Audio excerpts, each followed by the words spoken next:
नमस्कार, आपला Marathwada digital news लाईव्हमध्ये आपले स्वागत आहे। लोहा तालुक्यातील धावरी गावात तरुणांनी राबवले स्वच्छता अभियान। शेकडो युवकांचा उत्स्फूर्त सहभाग। गाव परिसरात होत आहे शुभेच्छांचा वर्षाव। तर आम्ही राजकारण विरोध न करता स्वेच्छेने काम करत आहोत। समस्त तरुण गावकरी मंडळी धावरी। आज धावरी गावामध्ये तरुण वर्ग एकत्र आलेला आहे। काय उपक्रम होता, काय नियोजन होतं? आपल्या धावरी गावामध्ये जवळपास हे स्वामी विवेकानंदांच्या म्हणण्याप्रमाणे जसं भारत देश तरुणाचा देश आहे, तसं धावरी गावामध्ये तरुणांची संख्या मोठ्या प्रमाणात आहे। आणि याच तरुणांच्या डोक्यामध्ये विचार आला की बा कुठल्याही परिवर्तनाची किंवा ग्राम स्वच्छतेची असेल, कुठल्याही गोष्टीची आपण कुठल्याही प्रशासनाकडून अपेक्षा करण्यापेक्षा काहीतरी बदल करायचा आहे, ते स्वतःपासून सुरुवात करावी। याच विचाराने येथील सर्व तरुण एकत्रित येऊन त्यांनी हा ग्राम स्वच्छतेचा उपक्रम हाती घेतला आणि तो आज सलग 5वा दिवस आहे, कंटिन्यू चालू आहे। सध्या मराठवाड्यामध्ये आपल्या नांदेड जिल्ह्यामध्ये पाहता बरेच ग्रामपंचायतमध्ये तरुण वर्ग समोर आलेला आहे आणि असे सामाजिक उपक्रम राबवतो। तर त्या उपक्रमाच्या हिशोबाने म्हणजे काय वाटते तुम्हाला? तर देशाची परिस्थिती बघितलं तर आज गल्लीपासून दिल्लीपर्यंत सगळीकडे तरुण वर्ग जागा झालेला आहे। त्याचं जिवंत उदाहरण म्हटलं तर काल आपण जंतर मंतरचं आंदोलन बघितलं। एका तरुणाईनं जैन झेड यांनी हा देश बदलला आणि एका 15 वर्षाच्या कार्यकाळात मोदी सरकारमध्ये एकाचाही राजीनामा झाला नव्हता। तो पहिला राजीनामा इथल्या तरुणांनी खेचून आणला। म्हणून तरुणांनी जर मनावर घेतलं तर गाव, गल्ली ते दिल्ली सर्व काही बदलू शकतं। याच तरुणाईच्या जीवावर भारतातील प्रत्येक गोष्ट यशस्वी होत असते। राजकारण असेल, अर्थकारण असेल, समाजकारण असेल। यामुळं फक्त गरज आहे की इथला तरुण जागा होणं आणि चुकीवर बोलणं। येणाऱ्या काळामध्ये जसं आपण आज एकत्र आलेला आहे, तर हल्ली तर निवडणूक सध्याच्याला काही कारणास्तव थांबलेला आहे।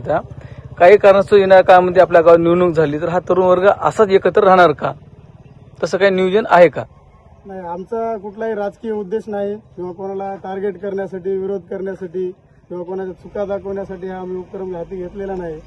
आमच्या तरुणाईचं एकच म्हणणं आहे की आपला ज्या गावात जन्म झाला त्याच गावात आपल्याला मरायचं आहे। तर हे गाव आपल्या डोळ्यात एकच खराब होताना आपण बघू शकत नाही, कारण आपण सर्वजण सामान्य ग्रामीण भागातील सर्वजण आहोत। तर आपण कुठेही विदेशात किंवा मोठ्या शहरामध्ये जाऊन राहणार नाही। तर याच गावात आपल्याला जन्माला आले, त्याच गावात मरायचं आहे। तर हे गाव आपल्याला स्वर्गासारखं बघायचं असेल तर सर्व तरुणांनी पुढाकार घेऊन हे काम केलंच पाहिजे। धावरी गावचा इतिहास पाहता नेहमीच धावरी गाव चर्चेमध्ये राहते।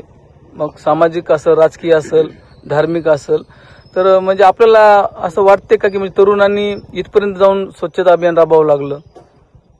काळाची गरज आहे। आपण पाहता सगळीकडे दिल्ली ते दिल्ली हा प्रश्न मोठा झालेला आहे आणि त्याबद्दल आता आम्ही काय बोलू शकत नाही, कारण आमचा फक्त मुख्य उद्देश आहे की गाव स्वच्छता करणं। या स्वच्छता अभियानासोबत अजून उपक्रम आपण काही राबवणार आहेत का? हो, आणखी वृक्ष लागवड असेल, गावातील लाईटची समस्या, शाळेची समस्या, सर्व आमच्या गावामध्ये हॉस्पिटल, आरोग्य उपकेंद्र आहे। तिथं जे काही सुविधा मिळतात, म्हणजे बाहेर आम्हाला नांदेड, लोहा यासारख्या ठिकाणी जाण्याची गरज नाही। सर्व सुविधा या ठिकाणी मिळू शकतात। त्यासाठी आम्ही सर्वजण आवाज उठवणार आहोत। या स्वच्छता अभियानाच्या अगोदर आपण वरिष्ठ अधिकाऱ्यांशी किंवा निवेदन वगैरे असे काही कार्यक्रम राबवला होता का? नाही, म्हणजे की का डायरेक्ट अभियान राबवलं किंवा कसं सुचलं हे? नाही, आता हे सर्व सोशल मीडियाच्या माध्यमातून हे तरुणाई जागृत झालेली आहे आणि आजूबाजूचा परिसर किंवा आपलं माणाकोळी असेल, या सर्व ठिकाणचा आदर्श घेऊन आम्ही उपक्रम चालू केला आहे। मी अविनाश पंडितराव पाटील। आज जे तरुणाईने जे पुढाकार घेतला ते अतिशय चांगला घेतलेला आहे आणि या पुढाकारातून आम्हाला चांगला आणि आनंदाने स्वच्छ गाव असं वाटतं। मी राजू पाटील वाकडे, जे आज या युवा पोरांनी जे काम करण्याचा हाती घेतलेलं आहे ते खूप चांगलं आहे आणि गावामध्ये ग्रामपंचायतला आम्ही वारंवार सांगितलं की स्वच्छता करा। त्यांनी आतापर्यंत काही स्वच्छतेच्या नावाखाली काहीच केलं नाही, म्हणून हे पोरांना पण चांगलं काम केलेलं आहे। आपला सपोर्ट राहणार काही नाही काळामध्ये मुलांसोबत असं? 100%। सदरील जे स्वच्छता अभियान उपक्रम राबवलं झाले, सर्व तरुण मंडळीचं असं म्हणणं आहे की म्हणजे आपण खूप मोठं योगदान आहे, त्यामुळे हे सर्व काही म्हणजे सुरुवात झालेली आहे। तर एक श्रेय आपल्याला देण्यामध्ये येत आहे। तर काय भावना आहेत आपल्या? सर, मी तुम्हाला सांगू इच्छितो की हे श्रेय माझं वैयक्तिक नाही आहे, त्या जमलेल्या सर्व माझ्या तरुण मित्रमंडळीचं आहे आणि असंच श्रेय प्रत्येकानं वर्षानुवर्ष कायम या गावासाठी ठेवणं गरजेचं आहे। कारण इथं आपण कोणाला वैयक्तिक टीका करण्यासाठी या गावचं राजकारण करण्यासाठी आलेलो नाही. घर बघता, गल्ली बघता, रस्ते बघता, तर प्रत्येक सुधारलेल्या गावाकडे बघून आम्हाला स्वतःला या गावचे नागरिक म्हणून घ्यायला लाज वाटत होती. त्यामुळे गावात बघितलेले डास असतील, गोरगरिबाईला होणारा त्याच्यामुळे त्रास असेल, प्रत्येकजण चांगल्या घरचे चांगल्या घरी एसीमध्ये झोपणार, लाईटमध्ये झोपणार, इन्व्हर्टर असणार, 4-4 दिवस 8-8 दिवस गावामध्ये लाईट राहत नाही. त्याचा प्रत्येकाला आमच्यासारख्या गोरगरीब माणसाला, सामान्य माणसाला त्रास होत होता. त्याच्यामुळे या संकल्पनेतून सर्व युवक बंधूंना सोबत घेऊन ही मोहीम राबवण्याची सर्वानुमते प्रयत्न केलेला आहे आणि हा प्रयत्न वर्षानुवर्ष कायम राहावा हीच माझी इच्छा आहे. तर तरुणांनी येणाऱ्या निवडणुकीमध्ये आपल्याला जर समोर केलं तर आपण होणार का? तर आमचा राजकीय कुठलाही अजेंडा नाही आणि आम्ही राजकारणामध्ये जाणार पण नाही. आम्ही फक्त गाव स्वच्छ ठेवणे, गावाच्या ज्या आपल्या हक्काच्या मूलभूत सुविधा आहेत, लाईट असो, शाळा असो, रस्ते असो, नाले असो, या आजपर्यंत कोणी दिल्या नसतील या दिल्या असतील याच्यावर आम्ही वैयक्तिक टीका करणार नाही. पण इथून पुढे आम्ही झगडून आमच्या एकीने मागून घेणार, हे आमचा हक्क आहे आणि आम्ही त्या लोकशाहीच्या पद्धतीने मागून घेणार इथून पुढे.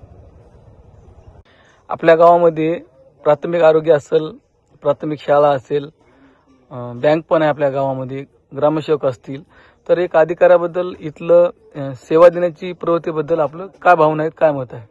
तर आमच्या गावामध्ये सरकारी दवाखाना आहे. 8 ते 9 महिने झाले त्याला कुलूप आहे. रोज विद्यार्थी येतात, माणसं येतात, बिमार येतात. कारण गाव असल्यामुळं कसं असते, संध्याकाळी लोक दिवसभर कामाला जातात, संध्याकाळी येतात. मग त्या बाईला राहायसाठी संडास बाथरूमची व्यवस्था केली, चांगले नळ लावले, बोर पाडून दिला, पाणी आहे, सगळं आहे, राहायची काय अडचण आहे. 7 महिने झाले त्या दवाखान्यामध्ये बाई नाही, कोणीच नाही. लोकांना जावं दवाखान्याला, लह्याला जावं, कोणती बाई काही झालं लह्याला जावं, सगळे लह्याला जावं. मग दवाखाना कशाला गावात टाकलाय? डिलिव्हरीसाठी बी बाई लह्याला जाते आमच्या गावची. मग गावामध्ये दवाखान्याचा फायदाच नाही आम्हाला. 7 ते 9 महिने झालं गावामध्ये दवाखान्यामध्ये बाई नाही, काहीच नाही. आणि जर हे प्रश्न ग्रामसेवकाला मांडाय गेला तर ग्रामसेवक बाई नाही. ग्रामसभा राहते तेव्हा ग्रामसेवक बाई युवक कुठले प्रश्न विचारा की तिने किक मारून पळून जाते. मग हे प्रश्न असे खूप गंभीर आहेत गावचे. जर नशीब चांगलं आहे की असे युवक भेटले गावाला आमच्या. जर ह्याच्यापेक्षा वेगळे दुसरं काही भेटले असते बाकीच्यासारखे झेंडे घेऊन चला रे चला म्हणणारे, तर हे होत नव्हतं. कारण आता 2-4 दिवस झाला आम्ही बघायला खूप चांगला प्रतिसाद भेटायला लोकांचा. युवक पार गावामधून असा येडा मारून इथपर्यंत आले, ती चांगली गोष्ट आहे. जर असेच युवक जर आणखीन वाढत गेले, आता 4-2 होते आधी, आता वाढले 10-15 झाले. असं होत होत होत होत एक ना एक दिवस अख्खं गाव येईल. जेव्हा गाव स्वतः हातामध्ये पुढाकार घेईल सगळा, त्यावेळेस पूर्ण गाव स्वच्छ राहील. कारण ग्रामसेवकाला या कामाची काळजी नाही. त्या ग्रामसेवक बाईला साधा हे जरी मागलं घरकुलाची पावती, तर ती मॅडम अर्ध्या गावाला फोन लावून विचारणार, हे माणूस तुमच्याच गावचा आहे का? अरे आम्ही इथलेच, आम्ही नांदेडचे, लातूरचा थोडीच माणूस लावणार आहे तुम्हाला घरपावती द्या म्हणून. तिला कोणतंही काम सांगा, सही पाहिजे म्हणा, मी इथं नाही तिथं आहे, मी इथं नाही तिथं आहे, द्या अमुक अमुकला, द्या ढमुक ढमुकला. मग तुम्ही ग्रामसेवक असण्याचा फायदा काय गावाला?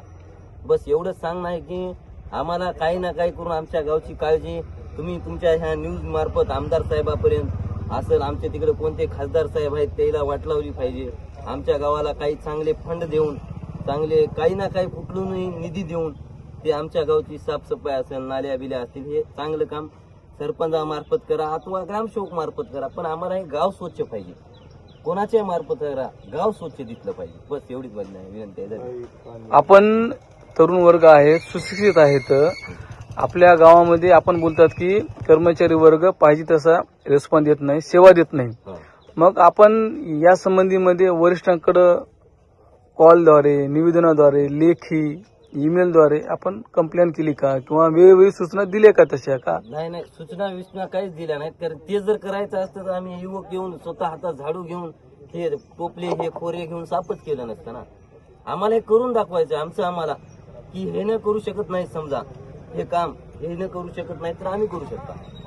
तुमच्यामध्ये हे नाही ना, काय म्हणतात ते, जाऊ द्या, मी अशी बोलत नाही, चांगलं बोलतो की हे न ते काम येईला सांगितल्यानंतर हे करू शकत नाही.